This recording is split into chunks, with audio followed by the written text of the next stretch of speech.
So what this means is it has to come outside of this line of succession. And so it has to appear to a certain extent outside. And it has to give a consistency to the very succession itself. So this leads us to number 3, which is the second existential seal. Unless someone has something on that section, we'll move on. And basically his point here is that the conceptual possibility of this limit, of this thing outside of the successors, does not entail it exists, right? At this point, even though we have a formalization, which is that it is not a successor, we don't yet have a way of asserting that it itself exists. So, is there more on 3 that anyone wants to do? Okay, finally, this gives us infinity finally defined. The assertion of the existence of the infinite is not the introduction of a new concept, but rather a form of ordering the idea. So as we talked about earlier, this is not an introduction of something new. We are still only dealing with the void. This is a question about how one orders those voids, right? Which is to say, one can continue to take the singleton of the void on as a successor, and that there is some order which is not, still grounded on the void, right? But which is not ordered as a successor. So Badiou gives the math theme for the infinite limit ordinal as the criteria to the limit ordinal, which is LF0, which, and this is going to be on 158, I believe. So, what we have, I'm going to, you have to go at 4, you say? Yeah. Yeah, the markers answer the 4 as well. Okay. Then we'll just continue a little bit. Badiou gives the math theme for the infinite ordinal, which is the limit of omega 0, and for all a, it is 0. What was that? Good enough, right? What was that? Sorry, F0 or? Oh, well, Aleph. It's, the yeah, Aleph. that's fine. We should use the language of omega to be precise. Okay. Yeah, Rather it's, than all.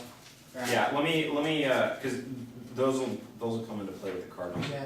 I mean, omega sub 0 is part of the Aleph series, but the Aleph is usually only talked about in terms of the series.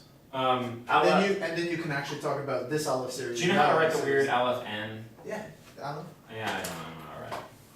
You don't know Hebrew? No. Usually But- it's just written like that. Oh, doesn't he do capital though? Capital one. See that? This is the letter Aleph. I see it in the book, but I'm not like.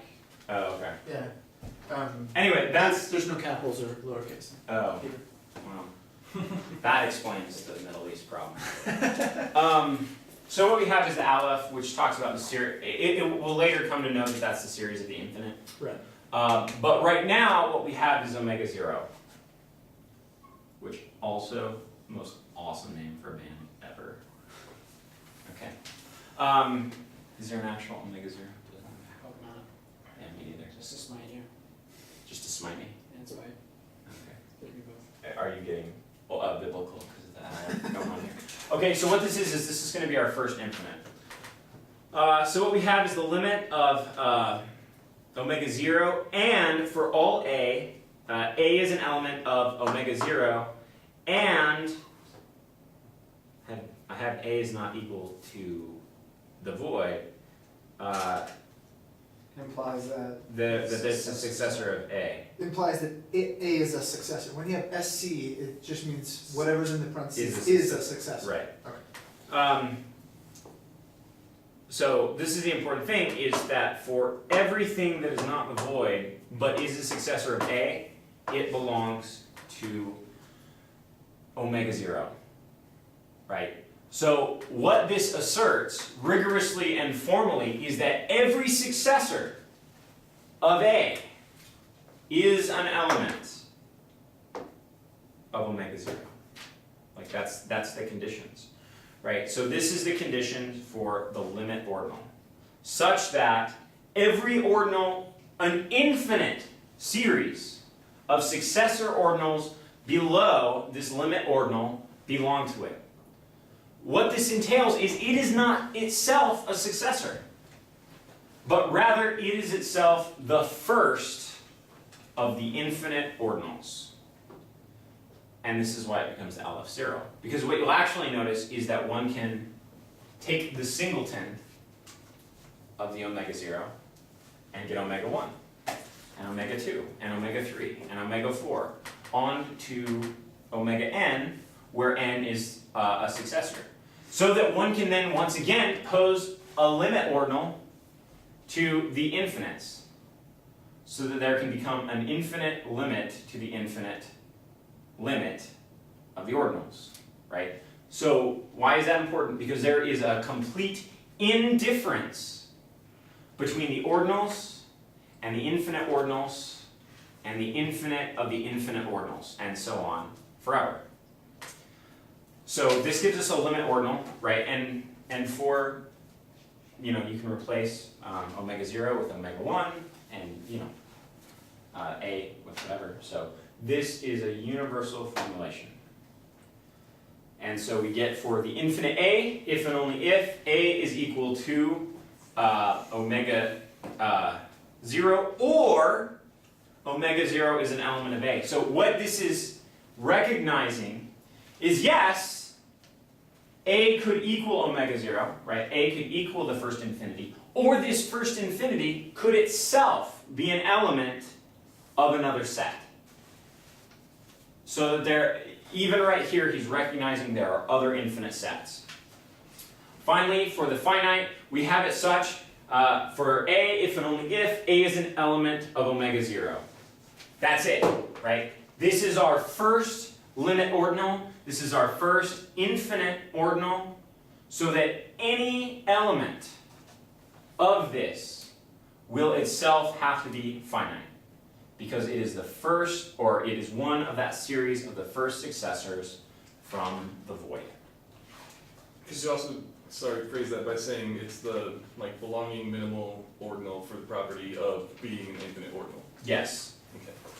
And every set below this set, right, does not have this property of being infinite, which is why I talked about the property of elemental minimality, or belonging. Yeah. So, yeah, that covers our finite and infinite. And then we get into Hegel. Do you want to say anything about part 5 of that meditation? Let's see. Finite, infinite, there It's is. just the finite in second place. It Oh. just seems to me it's a really crucial idea, though it's Oh, okay. Yeah, no. So the basic idea is this. So the conception of most people is that the infinite arises out of the finite, right? Is that you just keep progressing from the finite, and then voila, infinite. But as a matter of fact, what Badiou is asserting is the finite is itself secondary. That the finite only is coherent, only has consistency, when understood within the context of a limit ordinal as the infinite. And then, of course, he talks about the human being as that thing by which finitude exists, and the giant FU to Heidegger. I just think that's a crucial point, because so much of contemporary philosophy is stuck on this. We've got the finite after Kant. Humans are finite, we are what render everything finite. So the infinite is always going to be a rupturing of my finitude. The dawn of the other, the experience of the withdrawal of being, but it's always going to be some kind of a rupturing of the finite, because they have no rigorous foundational concept of the infinite. Right. So I do think it's a crucial point that he's making. Right. Rather than the infinite being nothing more than a rupture of the finite is an abstraction of the infinite. Right.